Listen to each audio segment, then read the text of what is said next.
Ok, bah, bienvenue à tout le monde. Bezrat Hashem, nouvelle semaine, nouveau mois arrive bientôt, le mois d'Adar. Aujourd'hui, on va étudier les Ilul Ishmat Shmuel ben Aaron. C'était son yahrzeit ce Shabbat, c'est mon arrière-grand-père. Ah, Il Shmuel, avait donc ce Shabbat, c'est le yahrzeit, donc ce shiur, soit ces mots de Torah, soit pour l'élévation de son âme, Bezrat Hashem. Bezrat Hashem. Le Talmud, dans le traité Ta'anit, nous explique Rav Yehuda, dit au nom de Rav, Keshem shenichnas av memaatin besimcha, car shenichnas adam marbi besimcha. De la même manière que lorsque le mois de Av arrive, alors on doit diminuer dans la joie. Pareil, lorsque le mois d'Adar arrive, on doit augmenter dans la joie. On doit multiplier la joie. Et Rav Papa, donc la Mora, dans la Gemara, nous dit c'est pour cela que lorsque on a un certain jugement, on doit on doit avoir un jugement avec quelqu'un, avec un goy, et ça sera bien d'aller durant le mois de Hadar. Parce que durant le mois d'Hadar, notre mazal, il est fort, c'est un mois joyeux, et donc c'est comme ça qui est défini ce mois-ci. Sur ces phrases-là, le rabbi a posé une question simple. Pourquoi le Talmud nous compare, nous associe le mois de Av, un mois triste, là où il y a eu la destruction des temples, avec le mois de Hadar? La Gemara aurait pu nous dire tout simplement, quand il y a le mois d'Adar, il faut être joyeux. Il y a Purim, on a été délivré, c'est un mois de joie. Voilà. C'est quoi cette comparaison bizarre en disant de la même manière que quand il y a le mois de Av, on est triste, alors dans le mois d'Adar, on doit être joyeux. C'est un peu mal placé. Pourquoi lier ces deux mois? Une fois on est triste, c'est une chose. Une fois on est joyeux, c'est autre chose. Pourquoi on est obligé de lier ces deux mois, ces deux caractères de joie, de tristesse ensemble? Donc le rabbi explique que c'est comme quand on construit une maison. Avant de construire une maison, il faut d'abord détruire l'ancienne maison. Avant de construire quelque chose de nouveau, avant de rentrer dans un nouveau chapitre dans la vie, il faut d'abord nettoyer l'ancien chapitre. Sinon, il n'y a pas place à quelque chose de nouveau. Pour construire une nouvelle maison, faut que le terrain il soit vide. Donc d'abord, dans toute chose de positif qui arrive dans notre vie, dans tout nouveau chapitre qui arrive dans notre vie, dans toute chose joyeuse, nouvelle lumière qui arrive dans notre vie, on doit d'abord nettoyer le terrain, on doit d'abord passer par une certaine forme d'obscurité. C'est comme ça qu'Hachem a créé le monde, c'est comme ça le Seder, l'ordre du monde, que d'abord, il y a ce qu'on appelle le mois de Av, il y a la tristesse, il y a une certaine amertume, c'est difficile, mais cette amertume, elle est là uniquement pour nous préparer, pour préparer le terrain à la joie qui arrive par la suite. Et donc c'est ça ce qu'on va étudier aujourd'hui. Avant de parler de la joie même, qu'est-ce que la joie et comment on arrive à la joie, ça c'est déjà un autre chapitre. C'est déjà le deuxième, troisième chapitre. Avant d'arriver à la joie, il y a l'obscurité qui est avant la joie. Donc ça, c'est ce qu'on va essayer de parler aujourd'hui. Si Dieu veut, peut-être les autres semaines, on essaiera de parler de la joie elle-même. Mais là, on va d'abord se concentrer sur l'avant-joie. Parce que c'est comme la phrase du Talmud. Le Talmud ne commence pas directement avec Ah, au mois d'Adar, on est joyeux. Non, non, non, c'est pas comme ça que ça commence. De la même manière qu'au mois de Av, on est triste, pareil, à la suite, au mois d'Adar, on est joyeux. Donc, on va voir pourquoi il faut tellement passer par ces étapes-là d'obscurité, d'amertume, pour arriver ensuite la, à la joie. Donc, tout d'abord, euh, dans la Torah, Shlomo Ameler, dans Kohelet, la Nourazakan amène ce passouk-là, très connu, là où Shlomo Ameler dit qu'il a vu comme quoi la sagesse, elle est meilleure que la bêtise. Shlomo Ameler dit dans le passouk, chapitre 2, passouk 13, Veraiti ani sheyesh yitron laor la chokma mina sichlut. J'ai vu que la sagesse, elle est mieux, elle est plus forte que la bêtise. Keitaron aor mina chosher. Comme la lumière qui est aussi meilleure que l'obscurité. Cependant, ce passouk, grammaticalement parlant, est un peu bizarre. Parce que le passouk en hébreu nous dit Aor min achosher. La lumière pas la lumière sur l'obscurité, la lumière par rapport à l'obscurité, la lumière en face de l'obscurité. Non. Le passage nous dit la lumière mine à Rocher, la lumière de l'obscurité. Donc de là, de ce langage, on est censé comprendre qu'il y a une certaine lumière qui sort de l'obscurité, littéralement parlant. C'est comme ça que le passage en hébreu est écrit. Qui itaron à or min à Rocher, pas qui itaron à or al à Rocher. La lumière sur l'obscurité, non. Le verset nous dit la lumière qui sort de l'obscurité. Donc de là, on voit une preuve clairement, comme quoi quand l'obscurité est là, quand l'amertume est là, quand les difficultés sont là, c'est uniquement une étape qui, de cette étape-là, sortira une certaine lumière. Et pourquoi c'est comme ça? Donc tout d'abord, ce phénomène dans la chassidoute est expliqué dans le fait que ta'anoug tmidi eno ta'anoug. Un plaisir continu n'est pas un plaisir. C'est-à-dire, si je mange des pizzas toute la journée, à longueur de journée, à un moment donné, je vais en vomir. À un moment donné, je ne pourrai plus voir une pizza. Si toute la journée, je joue à quelque chose, à un moment donné, c'est plus un plaisir, c'est plus marrant. Pour que ça reste un plaisir, une certaine chose, il faut, c'est comme ça, il faut de temps en temps stopper. Donc, soit nous, on le stoppe, soit Hachem, il stoppe. Mais le stop en soi, le non-plaisir, l'arrêt, l'obscurité, l'arrêt de lumière, est pas là pour nous juste voilà, nous mettre dans l'obscurité et on voit plus rien et on est dans des difficultés. Il est juste là pour en fait nous mettre en situation que quand viendra la lumière, on va en pouvoir profiter. On va pouvoir en profiter. Mais tant que on passe pas de temps en temps par des étapes difficiles, on deviendrait fou. On n'aurait même plus plaisir à avoir ce qu'on a. Une personne qui est en théorie tout le temps en bonne santé, elle va même plus savoir qu'elle est en bonne santé. Elle va même plus se rendre compte qu'elle est en bonne santé. Elle va même pas apprécier qu'elle est en bonne santé. Pour pouvoir apprécier d'être en bonne santé, pour pouvoir être content d'être en bonne santé, on doit malheureusement de temps en temps être malade. C'est comme ça. Et c'est pour ça d'ailleurs que dans la Tfila, on répète sans arrêt les mots Zecher Yitziat Mitzrayim. On se rappelle de la sortie d'Égypte, on se rappelle qu'on était esclaves. On n'arrête pas de se rappeler de l'Égypte. Pourquoi? L'Égypte, c'était pas bien l'Égypte. Mais le fait de se rappeler que c'était difficile, ça nous aide à apprécier notre liberté, apprécier ce qu'on a autour de nous. Et donc, c'est pour ça qu'il faut avoir les bonnes lunettes d'interprétation du mois de Av, du mois de tristesse, des difficultés, des certaines destructions qu'on a à droite et à gauche. Parce qu'Hachem est un Dieu de bonté. Hachem est un Dieu de chesed. Et donc, quand il y a une certaine situation difficile qui nous arrive, on doit savoir que c'est uniquement, mais vraiment uniquement, pour nous mettre en situation pour pouvoir apprécier, pour pouvoir se rendre compte du bien qui nous attend. Et il faut faire attention à ne pas lire et interpréter d'une manière erronée ces situations difficiles en disant, bah voilà, c'est du mal, j'ai une mauvaise journée, j'ai quelque chose de mauvais qui m'est arrivé. Il faut surtout pas dire ça, il faut surtout pas le penser, parce que si on le pense, on donne de l'énergie, on donne de l'essence à ce mal-là, et le mal, il continue. Hmm. On doit savoir l'interpréter correctement. Voilà, c'est vrai que c'est difficile. C'est vrai que quand c'est difficile, c'est difficile. On ne va pas faire semblant que tout va bien. Mais je sais pas comment, je sais pas pourquoi, mais je sais, bon, ça on peut, oui. Je me force à savoir que c'est pour quelque chose de positif qui arrive. Et il ne faut pas donc tomber dans le piège que comme il y a une chose qui va mal, alors à ce moment-là, on est soumis au mal. Non, on doit être au-dessus du mal. Le mal, il est là, et le mal, il arrive. Mais encore une fois, le mal, c'est un serviteur d'Hachem, c'est un outil d'Hachem qui est essentiel pour qu'on puisse profiter du bien qui est autour de nous. Et d'ailleurs, un des exemples d'une personne qui a raté, qui est tombée dans le piège, et qui a mal interprété le mal, enfin pour lui c'était mal, c'est Aman.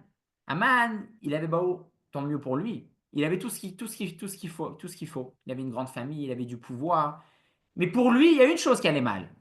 Un juif, Mordechai, ne se prosterne pas à lui. Et pour lui, c'était quelque chose de mal. Et il a pas, il a vu ça Et pour lui, c'est devenu une tragédie. Pour lui, il était soumis à ce mal-là, qui pour nous, c'est bien de ne pas se penser à Haman, mais je réfléchis dans la tête de Haman. Il a vu quelque chose de mal et il a tout stoppé et il s'est focalisé, il s'est bloqué sur ce mal-là, il a fait de ça toute une histoire. Il avait plein d'autres bonnes choses à ses yeux.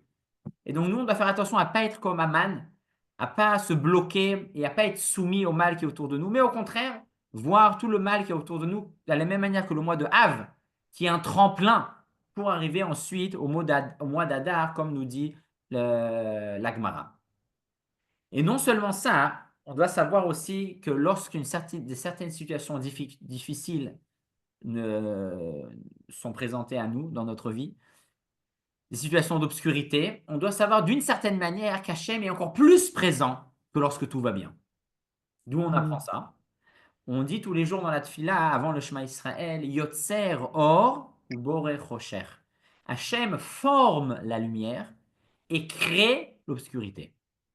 Quelle est la différence entre former et créer? Créer, c'est créer l'existant du néant. Yesh me'ain. Ça, c'est créer. Il n'y a rien et maintenant il y a quelque chose. Former, c'est j'ai déjà une certaine matière.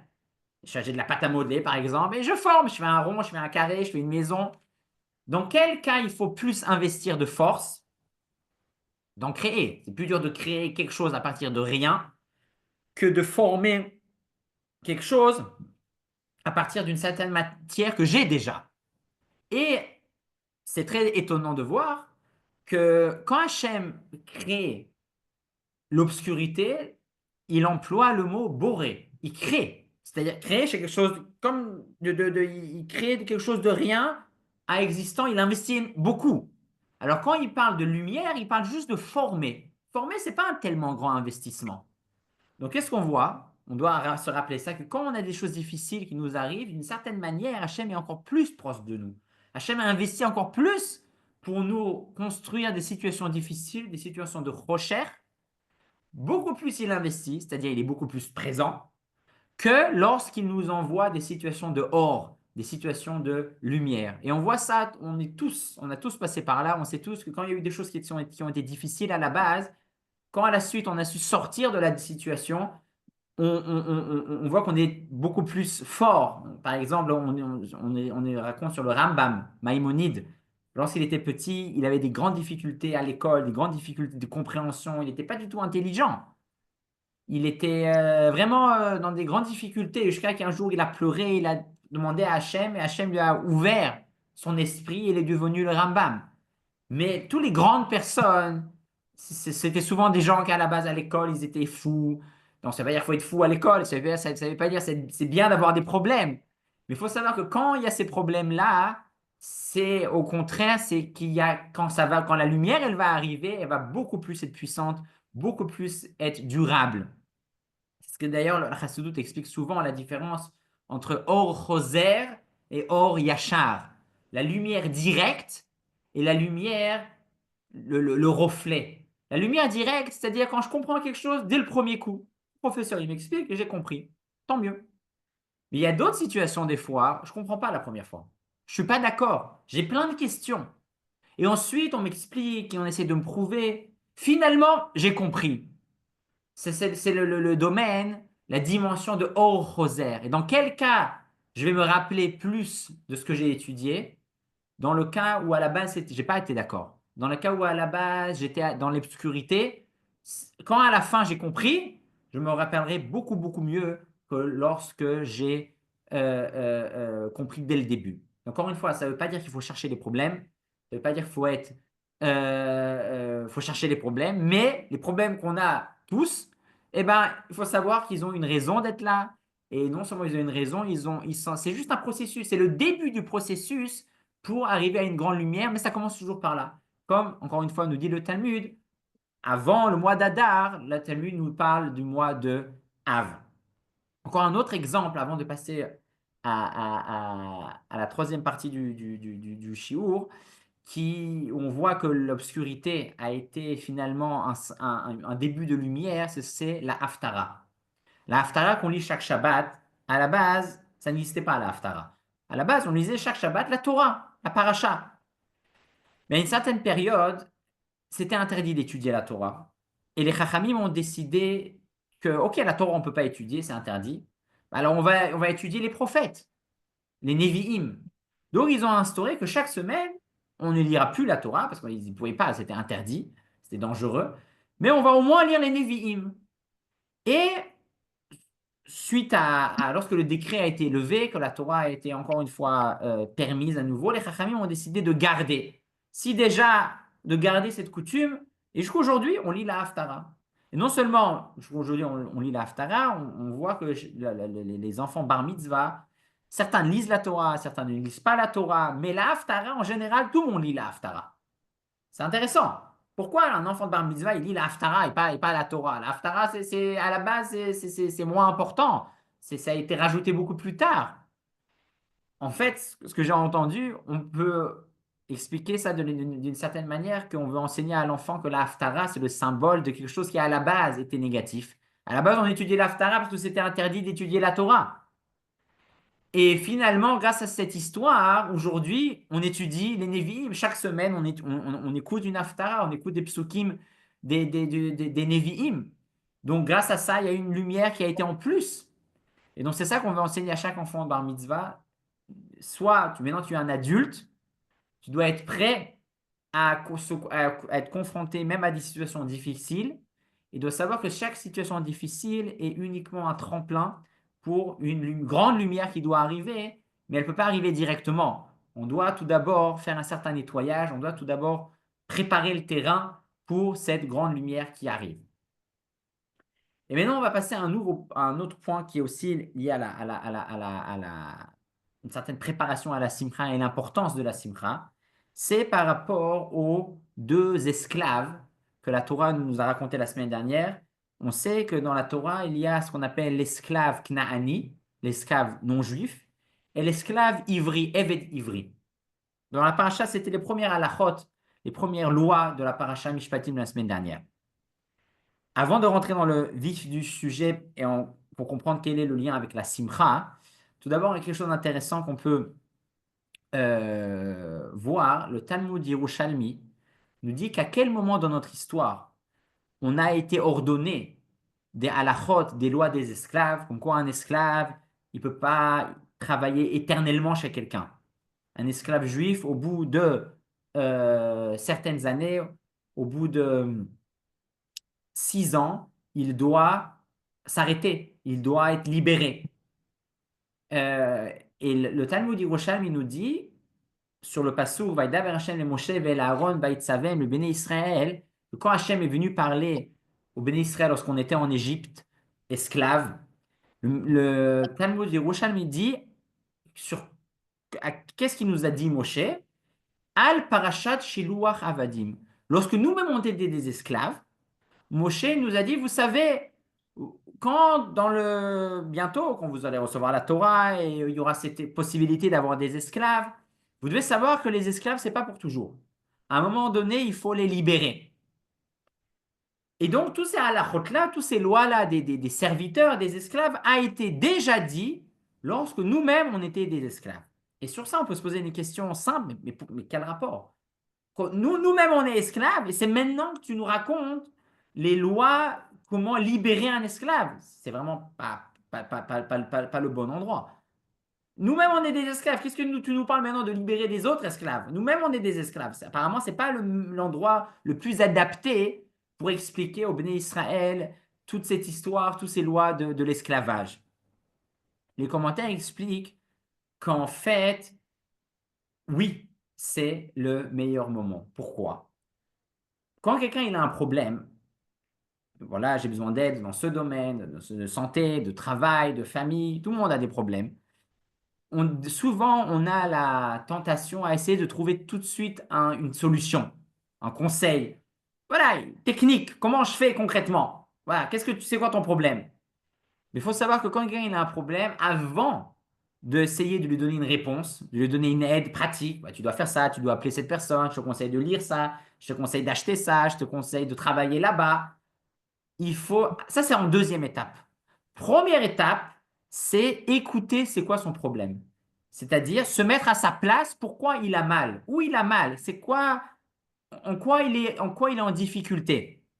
Après que je ressens ça, comment il a mal, là, je peux lui donner un conseil. Mais si, même si j'ai compris intellectuellement, ah, il a un problème, ok, alors qu'est-ce que tu veux? Et je passe directement à l'étape pratique, ça va pas, c'est pas une aide complète. Une aide complète, est en deux étapes. Premièrement, émotionnellement, être avec la personne qui a un problème, s'identifier et dire qu'est-ce qu'il ressent, pourquoi un enfant qui a un problème à l'école, ou il veut pas faire ça. Oui, oui, alors il faut qu'il fasse ça. Ça, c'est en deuxième étape. Première étape, vous dites, mais pourquoi il fait ça? Pourquoi il a ce problème? Il n'est pas fou. Pourquoi il a cette certaine douleur? Et après que j'ai compris ça, après que je ressens ça, là, je peux lui donner un conseil technique. Et c'est exactement pour cette raison que Hachem et Moshe nous a ordonné les lois de libération des esclaves lorsque nous-mêmes on était des esclaves. Pour nous dire, voilà, là vous ressentez ce que c'est, vous voyez c'est quoi d'être des esclaves, vous voyez c'est quoi travailler non-stop. Eh bien voilà, comprenez qu'à un certain moment, il faut libérer vos esclaves. Là maintenant, vous n'avez pas encore d'esclaves. Mais quand vous serez libérés après Matan Torah, etc., donc ça, c'est juste une petite parenthèse intéressante par rapport aux lois des esclaves qu'on a vu la semaine dernière, que le Talmud de Yerushalmi nous dit que ça a été transmis, pas seulement après Matan Torah, comme toute la Torah, mais déjà à l'époque de la sortie d'Égypte, avant la sortie d'Égypte, de l'esclavage en Égypte, Moshe nous a déjà parlé de ces halachot-là, des esclaves, et pourquoi? Parce que c'était là qu'on pouvait les comprendre. Quand une personne elle est dans le problème, il ressent le problème et là, à ce moment-là, il peut comprendre. Et donc, pareil, de là, on peut apprendre tout simplement que lorsque quelqu'un a un problème, il faut d'abord essayer de ressentir son problème, se mettre à sa place. Et là, après, on peut aider. Mais si moi, je reste à ma place, moi, tout va bien, et je t'aide d'en haut, c'est pas une vraie aide. Pour aider quelqu'un, il faut se mettre avec lui. Si moi, je reste là, je t'aide à distance, moi, je suis dans mon bureau, moi, tout va bien, mais je n'essaie pas de me mettre à ta place, je ne pourrais pas vraiment aider la personne. Donc ça, c'est juste une petite parenthèse intéressante par rapport aux lois des serviteurs. Le Rabbi Rachab, dans un de ses Mahamarim très très connus, nous explique qu'il y a deux sortes de serviteurs. Et dans la halakha aussi, il y a ce qu'on appelle le Eved Knaani et le Eved Ivri, le serviteur de Canaan, le non-juif, et le serviteur juif. Dans la halakha, il y a plusieurs euh, loi, par exemple, juste pour dire ça brièvement, par exemple, un serviteur juif, c'est dans le cas où, par exemple, quelqu'un il n'a plus d'argent. Alors, il peut plus. Donc, qu'est-ce qu'il fait? Il travaille pour quelqu'un et il vit chez la personne. Ou alors que, par exemple, un serviteur non juif, ce serait quelqu'un qui a été vraiment acheté, ou alors quelqu'un qui a été capturé durant une certaine guerre. Une des autres à la fois intéressantes de différence avant qu'on regarde qu'est-ce que la Chassidoute dit. Donc, le serviteur juif doit être libéré au bout de 6 ans. Il ne peut pas travailler plus. Et s'il veut travailler plus, son oreille doit être percée. Alors que le Evet Knaani, le serviteur de Knaan, lui, il peut servir toute sa vie chez son maître. Donc ça, c'est une autre différence intéressante. Encore quelque chose d'important à savoir, un serviteur juif qui était marié, par exemple, qui avait des enfants, lorsqu'il devient serviteur, sa femme, ses enfants restent libres. Et alors que il reste libre, et même ses enfants qu'il aurait dans le futur sont des gens libres. Alors que le Evet Knaani, toute sa famille, tous les enfants qui sont nés durant son travail, son esclavage, si on peut dire, deviennent aussi des serviteurs. Donc ça, c'est quelques lois importantes par rapport aux serviteurs juifs et pas juifs. Mais le Rabbi Rachab explique le côté chassidique de ces deux esclaves. Et il dit que le Evet Knaani, on a tous en nous le serviteur juif ou le serviteur non juif. Le serviteur non juif, nous dit la Gemara, Be'efkera nichale. Lui, il voudrait être libre. il sert son maître, il fait ce qu'il faut faire, mais sa tête, elle n'est pas dans son travail. Lui, il voudrait être au bord de la plage. Lui, il voudrait... Il n'aime pas son maître. Il est là-bas parce qu'il n'a pas le choix. Ça, c'est le symbole du juif qui sert Hachem, mais ça ne l'intéresse pas. Il fait ça vraiment parce qu'Hachem, il veut. Il y a d'une certaine manière une très grandeur de servir Hachem que parce qu'Hachem, il veut. Mais son esprit, ses sentiments, ils sont pas présents. Alors que le Eved Ivri, lui, c'est celui qui sert Hachem avec sa compréhension, avec ses émotions, avec joie. Comme on raconte sur le rabbi Rav Nissan Nemanov, un des grands chassidim, que lorsqu'il faisait la tfila, des fois il restait longtemps sur un passage de la tfila, il chantait, il méditait. Et une fois, un des élèves lui a dit, mais qu'est-ce que tu fais? Ça fait déjà 15 minutes que tu es sur le même pasouk. Alors le Rav Nissan, il a dit, comme j'aime chanter ce pasouk. Donc quand on aime un endroit, on ne va pas dans un autre endroit. C'est pour ça que voilà, je reste ici. Quand quelqu'un il aime quelque chose, il ne va pas chercher autre part. Il aime là où il est, il reste là où il est. Même on raconte sur Rabbi Hillel de Paritch, il dit que même les gens qui cherchent à avoir du plaisir dans le monde, si on savait qu'est-ce que la Torah, qu'est-ce que Sévir Hachem, tout le monde, même les gens qui cherchent à avoir des plaisirs dans ce monde, tout le monde courrait à faire Torah au mitzvot. C'est-à-dire que faire Torah au mitzvot, si on sait comment le faire, on peut avoir énormément de plaisir et le faire vraiment pas juste parce qu'Hachem il veut, comme des esclaves, comme des gens qu'on doit faire. Ça, c'est le niveau du Eved Ivri, ou qui est appelé aussi le Eved Ne'eman. Donc, en résumé, il y a ces deux sortes. Soit je fais parce qu'Hachem il veut, mais moi, ma tête est de l'autre part. Soit je fais aussi avec joie. Et le rabbi, 3 ans après le décès de sa femme, le rabbinite Mouchka, a une fois expliqué que c'est très intéressant que dans la paracha Mishpatim, on commence à parler des lois de la vie de tous les jours par la loi du Eved Ivri, du serviteur juif. Pourquoi commencer par ces lois-là? En général, c'est pas très concret. Il y a plein d'autres lois qui sont beaucoup plus concrètes, hein, qui fait un dommage. Pourquoi commencer par la paracha des Mishpatim, par ces histoires d'esclaves? Qu'est-ce qu'on veut nous dire ici? Le rabbi il dit parce qu'en fait, la Torah veut nous enseigner que même les Mishpatim, c'est-à-dire même les mitzvot qu'on comprend, on sait qu'il y a plusieurs catégories de mitzvot. Il y a les chukim, les décrets, c'est des mitzvot qu'on ne comprend pas. On les fait juste parce qu'Hachem y veut. Et il y a d'autres mitzvot qu'on fait, mais on les comprend. Ça s'appelle les mishpatim. Et ces mitzvot-là, le danger, c'est de les faire uniquement parce que j'ai compris, parce que voilà, c'est logique. La Torah veut nous dire non.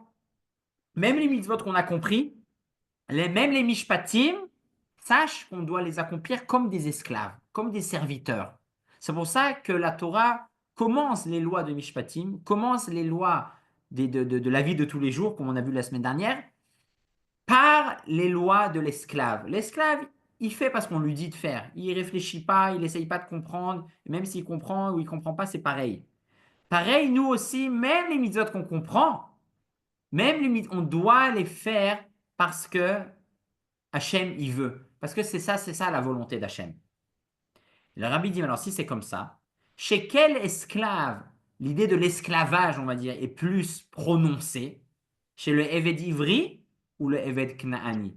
Chez l'esclave juif ou l'esclave non juif? Chez l'esclave non juif, il a beaucoup moins de liberté. Il peut être esclave jusqu'à la fin de sa vie. Ses enfants deviennent aussi. C'est beaucoup plus, on va dire, dur d'une certaine manière, d'après les lois. Donc, si on veut vraiment, si Hachem, si la Torah aurait voulu nous enseigner comme quoi il faut servir Hachem comme un esclave, par quelle catégorie la Torah elle aurait dû commencer les lois des Mishpatim? Par le Eved Knaani, par le Eved non juif. Mais la Torah ne commence pas par ça. La Torah commence par nous parler du Eved Ivri, du serviteur juif. Pourquoi? Le rabbi dit, de là on apprend que c'est vrai qu'Hachem il veut qu'on soit ses esclaves, on doit faire sa volonté parce que c'est sa volonté, mais on doit en même temps être des esclaves joyeux. On doit pas, surtout dans notre génération, on ne peut pas nous ou même montrer aux gens autour de nous, aux enfants, on a besoin de faire ça avec joie. Si quelqu'un il fait juste parce qu'Hachem il veut, parce qu'Hachem il veut, mais sans motivation, ça ne tient pas. C'est pour ça que la Torah commence par le Eved Ivri, qui a d'une certaine manière ce mixte. D'un côté, c'est un esclave. Il fait parce qu'Hachem il veut, mais d'un autre côté, il n'est pas total. C'est pas le degré le plus sévère d'esclavage d'une certaine manière. C'est un Eved Ivri. Il a une certaine motivation, il a une certaine liberté, si on veut dire. Il sert Hachem aussi avec son cerveau, aussi avec ses émotions. Il est motivé, il est joyeux. Et donc, c'est ça ce que l'Arabie dit, que dans notre génération, surtout, on est obligé de servir Hachem avec joie. On ne peut pas, comme à l'époque, ouais, c'est Hachem, Hachem il veut, il a marqué, c'est Shulchan Arour. On doit faire les choses par motivation, par joie, parce qu'on aime, avec plaisir. Avoir du plaisir dans ce qu'on fait. Et c'est si c'est à ce moment-là, ça tient et les gens autour de nous aussi vont apprendre. Mais si on fait, surtout dans notre génération, beaucoup plus qu'avant, on a besoin de cet élément de la joie. Et j'ai même entendu que le rabbi, à certaines années, a envoyé des shluchim, des émissaires dans certaines écoles pour vérifier si les élèves sourient. Est-ce que les élèves sont contents? Ou alors, c'est sérieux, il faut être sérieux. Mais s'ils ne sourient pas, il y a un problème. Il faut qu'ils soient joyeux. Le rabbi a envoyé des shluchim pour vérifier ça dans les écoles. Et sinon, pour améliorer. Donc, de là, on voit de cette histoire de serviteurs que la Torah nous parle où c'est vrai qu'il y a le serviteur, le Eved Knaani, le Eved Pashut, comme nous dit le Rabbi Racham, que lui, il est que serviteur. Il fait parce qu'Hachem, il veut. C'est un certain niveau. De temps en temps, déjà, il faut savoir que des fois on n'a pas la motivation. Ben, quand on n'a pas la motivation, on fait quand même. Mais on ne peut pas s'arrêter là. Si on fait les choses que parce qu'Hachem, il veut, parce que c'est marqué, parce que mon Rav, il l'a dit, parce que c'est marqué dans la Torah, si on fait que, des fois on n'a pas le choix, des fois on n'a pas la motivation. Alors qu'on n'a pas la motivation, on fait quand même. Mais on ne peut pas vivre que comme ça. On doit, de temps en temps, même la majorité du temps, faire des choses parce que je comprends, parce que j'aime, parce que j'ai plaisir à faire ça. Il y a des manières comment arriver à ça. Mais on est obligé d'avoir ça comme but, de faire ce qu'on aime, de faire des projets qu'on aime, des bonnes choses. Aller là où on a du plaisir, là où on est content, là où on est motivé. Et donc, c'est pour ça que la Torah commence toutes les halachot, les lois des esclaves, pas par le Eved Knaani, parce que lui, c'est uniquement l'esclavage, mais avec le Eved Ivri, qui est une sorte de mixte, qui est une sorte de mélange entre accepter la volonté d'Hachem mais aussi le plaisir à avoir dans le service d'Hachem. Donc, on va résumer ce qu'on a étudié aujourd'hui avant de terminer avec une petite histoire intéressante. Donc, tout d'abord, on a étudié le fait que le mois de Av ne vient pas tout seul, ne vient pas en premier lieu. Il est précédé par le mois de Av, comme nous dit le Talmud. D'abord, il y a le mois de Av où il y a la tristesse, et ensuite, il y a le mois de Hadar où la joie arrive, parce que on n'a pas les capacités. On n'est pas fait, l'être humain n'est pas fait pour être toujours joyeux. On n'arrive pas, c'est pas possible. On doit avoir des moments d'obscurité pour pouvoir après reconnaître des moments de lumière. Et donc, tous les moments d'obscurité sont uniquement des préparations à des lumières qui arrivent, à des moments de joie, à des moments positifs. Et donc, on doit avoir vraiment cette interprétation de l'obscurité très claire dans la tête et ne pas tomber dans le piège de croire que l'obscurité a une identité à elle-même. Non seulement ça, on a étudié en point numéro 2 qu'on grandit grâce aux situations difficiles. La lumière de Or Choser est beaucoup puissante que la lumière de Or Yachar. Quelqu'un qui comprend directement s'en rappellera pas forcément aussi bien que lorsqu'il a compris suite à des difficultés. Par exemple, on a vu l'histoire de la Haftara. La Haftara, c'est un résultat de décrets très négatifs. Et on a terminé avec l'histoire des deux serviteurs. Tout d'abord, les serviteurs en général, ça a été enseigné par Moshe Rabbeinu lorsque nous-mêmes on était esclaves. C'est-à-dire, de là, on apprend que pour aider quelqu'un, pour libérer quelqu'un, je dois ressentir à quel point il est esclave. pour ça qu'Hachem nous a enseigné les lois d'esclavage lorsque nous-mêmes on était esclaves. Et on a terminé en disant que c'est ces deux niveaux-là d'Avodat Hashem, qui a en nous tous, le serviteur total, qui n'a pas de sentiments, qui n'a pas de joie, il fait ça parce qu'Hachem, il veut. Ah, c'est déjà bien, c'est déjà un niveau très élevé. Mais on ne peut pas, surtout le Rabbi dit, on ne peut pas aujourd'hui, de nos jours, être que comme ça. On est obligé de mêler avec des motivations, avec du plaisir, avec de la joie. Et c'est comme ça que dans notre génération, on doit servir à Kadosh Baruch Hu. Et juste pour terminer, le rabbi a dit une fois à la rabbinite Pinson, qui est une des premières shouchas en Tunisie. Aujourd'hui, elle habite à Nice, on est un peu âgée. Et j'ai entendu que quand elle a vu le rabbi pour la première fois, alors qu'elle était déjà émissaire, à l'époque, les gens ne voyageaient pas comme aujourd'hui. Elle est devenue émissaire alors elle avait encore jamais vu le rabbi. Et plusieurs années ensuite, elle a finalement vu le rabbi et elle a pleuré d'émotion et de difficultés. Le rabbi lui a dit, il ne faut pas pleurer, j'ai besoin de soldats joyeux. Tu es une émissaire, tu as un travail de diffuser le judaïsme, ne pleure pas. Tu dois être une soldat qui est joyeuse. Et non seulement ça, on voit aussi dans les faits que quand on a des projets, on veut faire certaines choses, il y a beaucoup d'étapes avant d'arriver à la concrétisation d'un projet. D'abord, on pense à un certain projet, après on parle à de ce même projet, et ensuite on fait ce même projet.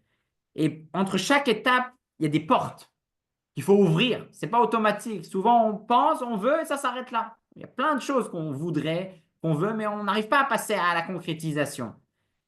Et qu'est-ce qui aide ou qui aide pas à concrétiser? C'est la joie. Quelqu'un qui est joyeux, automatiquement, il va briser les portes. Parce qu'il y Mhm. a ces portes-là qui sont fermées. Et si j'ai pas la joie, si j'ai pas la motivation, si j'ai pas le plaisir de ce que je fais, mais je vais m'arrêter dès la première porte. Et je vais pas aller loin. Et donc, on est obligé, Bezrat Hashem, on va essayer peut-être les semaines prochaines à. Aujourd'hui, on n'a pas tellement vu comment on est joyeux. On a déjà vu l'avant-joie. C'est déjà la première étape. L'obscurité qu'il y a avant la joie, qu'on doit savoir comment la traduire, comment la voir, comment l'interpréter, pour pouvoir arriver ensuite à l'étape de la joie au mois d'Adar qui arrive, Bezrat Hashem, très très bientôt. Donc Hashem nous aide à nous tous d'être dans la joie et surtout d'avoir les bonnes lunettes pour interpréter